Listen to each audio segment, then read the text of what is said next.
Hello, everybody. Welcome along to Sportsbet TV. Paul Alster here with you as ever with my racing tips, and I'm delighted to be here as we look forward to what's going to be a great weekend's racing. Thursday, Friday, Saturday at Aintree, the Grand National Festival, and I'm going to be applying all my knowledge and alleged expertise in trying to find you a few really decent prize winners along the way. If you're new to the service, well, I'm not a tipster that tips favourites and short price horses for the most part. I'm about bigger odds, double figures, and as regular followers will know, we've had some really big touches in the last few months. Horses winning at odds of 20 to 1, 66 to 1, and of course at the Cheltenham Festival at 80 to 1. And if you are new, then don't forget to press the subscribe button. That's just below this screen, and also the little bell icon so that you're able to keep in touch with all my bulletins, which are for free. And you'll be able, of course, to be kept in touch with any updates. And before I get to the selections for Thursday's racing, the opening day of the Aintree Festival, I'm really delighted to announce that this tipping bulletin is sponsored by the stakeshop.co.uk. Now, the stakeshop.co.uk have been following my tips and have made quite a bit of money by some reports, and they've been so impressed actually that they've decided to support not only today's tipping bulletin but also the one for Friday and for Grand National Saturday. And best of all, if you like high quality meat, then if you click on the link in the description below this screen and use the promo code Alster, my name, A-L-S-T-E-R, then you'll get 15% off their range of outstanding steak and other products. So that'll do for me. Thank you very much to our sponsors of today's bulletin. Well, I'll be giving you 3 selections for Aintree on Thursday. Very quickly, though, a quick review of how we went on Easter Monday.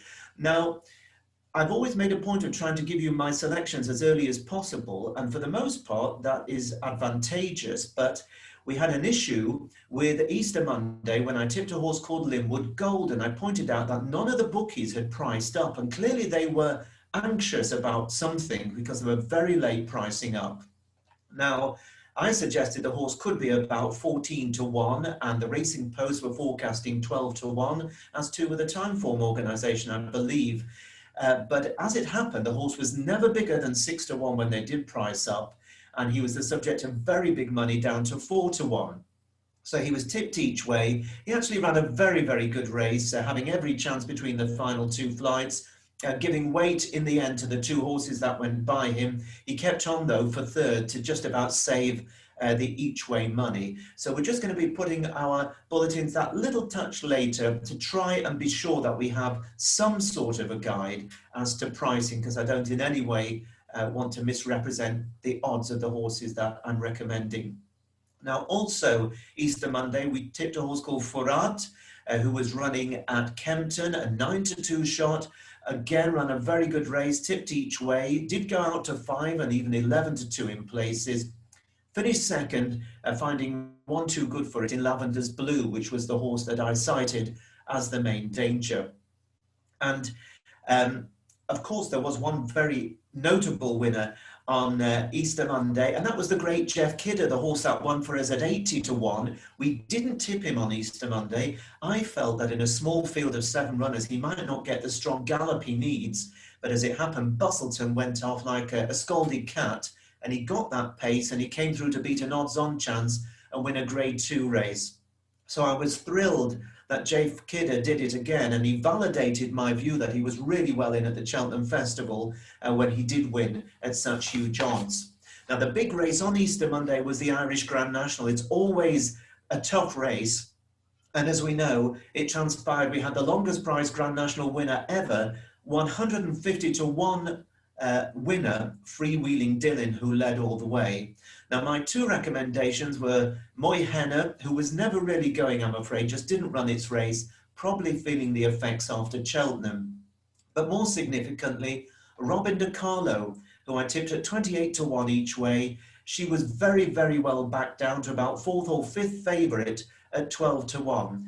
And I was really comfortable and very happy with the way she was going. She jumping beautifully and travelling well within herself as they passed the stands with the circuit to run, when she just went horribly wrong. She just took a false step or something, and I'm sad to report that she broke her hip, which in most cases is fatal for horses. Now, the news is, and I've been checking this up, that they're doing everything they can to try and save Robin DiCarlo. She's been a great mare and she'd be a wonderful brood mare, and she's currently being treated, and I hope very much, and I'm sure all of you do that supported her, that she recovers and goes on to be a brood mare. It was cruel luck because she was running such a great race.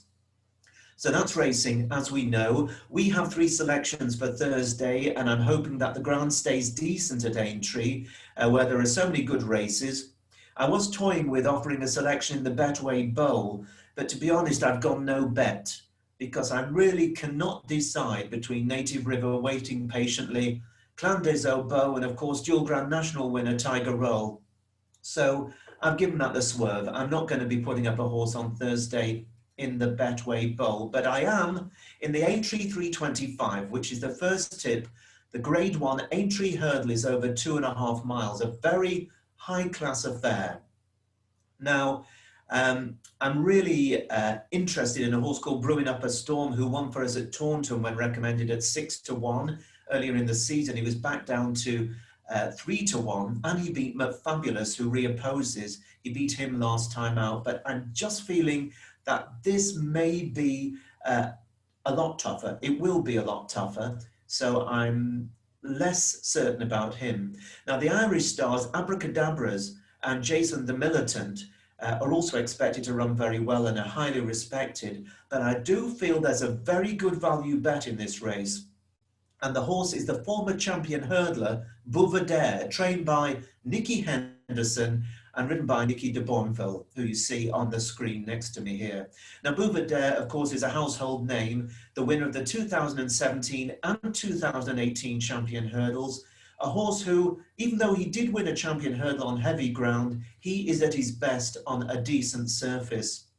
Now, he won this race in 2017 when he beat stable companion My Tent or Yours, and then he was second in 2019 on soft ground, which really stretched his stamina when he was only beaten just over a length by Super Sunday. Now, the fact of the matter is he's only run twice since then. He was beaten a short head in heavy ground on his reappearance in the 2019-20 season, beaten by Cornerstone Lad, and in the process of that defeat he sustained a horrible hoof injury, and it took him a very long time to get over that. In fact, 420 days, and he didn't run again until January this year, where he ran at Haydock Park in heavy ground, again unsuitable, but they were trying to get him ready for the champion hurdle. He was second to Navajo Brave, not knocked about, and has reportedly come on a huge amount since then. Now, they didn't manage to get him ready for Cheltenham, but Nicky Henderson has reported that the horse is in tip-top form. He's really, really happy, and he'll be very much hoping that rain stays away from Merseyside, and if it remains good to soft, good in places as it is now, then I believe that Bouvedere on this ground at 12-1 each way, and that's the best price offered at the time of this recording Wednesday afternoon with Boyle Sports, I believe that that is a tremendous prize for Bouvedere, and I'd love to see the old boy win. I think he's still got the class to do it, and he doesn't have too many miles on the clock. Remember as well that whoever you bet with, do try and bet with a bookmaker that'll pay you the starting price if it turns out to be bigger than the price you take, because that really can make such a difference to the profits and losses that you make over the course of a season. So Bouvedere, Aintree 325 on Thursday, each way 12-1. Now then, I think there are very few tipsters anywhere who will be tipping anything like I'm going to tell you here for the next race. The 405 race is the first race of the meeting over the big Grand National fences, and it's the Fox Hunter Chase, 2 miles 5 furlongs and 23 runners. Now, Billaway only just got beaten in the Cheltenham Festival Hunter Chase, beaten a short head by Porlock Bay. He's going to go off a 3-1 favourite. He's the highest rated horse just about in the field. If he gets round, stays out of trouble, he may well and go win easily, but it isn't value at 3-1. You've got Paul Nicholls, who saddles both Cat Tiger and Semetergal, who I respect very much. And an interesting runner is Dr. Richard Newland's horse, Dashing Pearl, who's a decent sort, but significantly, he has top amateur jockey Sam Whaley-Cohen on board. And Sam has a quite remarkable record of completion over the national fences, and he has a very high strike rate. But the horse I'm tipping you here is one that the bookmakers and probably most punters will not even consider. The horse is 13 years old. Remember, most of these are older horses, these hunter chases, but he's 13 and his name is Green Salt. Green Salt is the name of the horse. He's both trained and ridden by William Easterby. Now you see the horse here and you see William Easterby, who is the son of a Yorkshire-based trainer, Tim Easterby, and of course the grandson of Peter Easterby. Now, a lot of people are going to say, Paul, you're mad. This horse cannot win. And I'm sure they said that when I tipped Jeff Kidder, and I'm sure they said that when I tipped Yorkhill, and they both came in at big odds. I'm not saying he will win, but I'm saying each way, if he manages to run into a place, this is going to be a very, very profitable race for us. Now, this horse is rated much lower than most of the other runners on the field on his overall form in point-to-points and in hunter chases, but he has a very good record in this race. Now, the thing about the Aintree fences is they are unique. A lot of horses, however good they are, just don't take to it, while others who may not be so special, not particularly talented in the grand scheme of things, improve out of all recognition for the challenge of these big birch fences and spruce fences. Now, he finished a close third, a very close third to Green Salt in this race in 2018 when he was big odds, and he was later promoted to second after the winner was disqualified. That was on softish ground. And then in 2019, he finished seventh, having been banged there with every chance jumping the last. He weakened in very soft ground to eventually finish seventh. Now, of course, the race wasn't run last year, but the significant thing about Green Salt is that his very best form is on good ground, at the worst good to soft. And this is the first time ever that he's come to Aintree and will actually have his ideal conditions. And okay, he's 13 years old and not getting any younger, but 13-year-olds have won this race. And indeed, back in 2013, a horse called Tartan Snow won at 100 to 1. So I think he's a sporting bet to small money. Don't go mad, only bet as much as you can afford, a little bit each way. But he is available at 100 to 1 with many firms. He may well go bigger, and I'm sure he'll be bigger on the exchanges. But at the time of this recording, each way betting for 5 places is available at 100 to 1 with Sky Bet. And I think that is a really decent bet. And I'll be having a little bit on Green Salt. And I hope he and all the others come back safe. And he gives us a bit of a run for our money at absolutely massive odds. And if he doesn't do it, well, there'll be no harm done because you won't be putting big money on. And then I come to the final selection of my 3 on Thursday. The 440 at Aintree is the 2-mile Red Rum handicap chase. And there are 18 runners, hugely competitive. Moon Over Germany won the race in 2019 for Henry de Bromhead. He's a good horse, but he's 12 pounds higher now.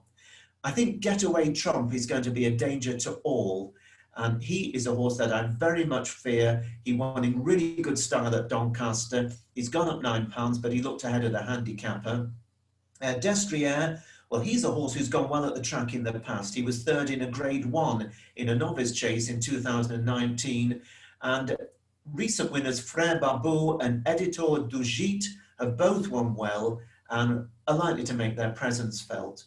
But my tip in this race is a horse called Grey Diamond. He's trained by former Gold Cup winning jockey Sam Thomas, and he's ridden by Sam Twiston Davis. Now, this is a relatively young horse. He's a progressive 7-year-old, and the trainer, Sam Thomas, is really in blistering form. It's taken Sam quite a while to establish himself as a trainer. He was struggling for a while, but he started to get better horses, and he's very quickly shown that with the right ammunition, he is a seriously good trainer indeed. His strike rate this season is comparable to most of the top yards at 29%, which is very, very good indeed. Remember, he knows all there is to know about horses. He won the Gold Cup on the mighty Denman and also the Hennessy on the same horse. And this horse was a decent novice hurdler for Nigel Twiston-Davies, and he only joined Sam Thomas in January. He's only had him a few months. He ran a perfectly decent first race when he was third to Dostal Phil. That was a good first run in January. And then in February, he was second to a horse called Balagas in heavy ground at Sandown, where he kept on well. But the thing about this horse, a little bit like Green Salt and Bouvedere, who I've mentioned earlier, is that he seems to have improved a huge amount for better ground and the spring ground, because on the March the 12th, he put up a tremendous effort at Sandown Park, running away from Dostal Phil, reversing the form well and truly with that horse, who goes again on Thursday, and that was off 128. And I think he's going to go well. He's going to go really well off just £6 higher.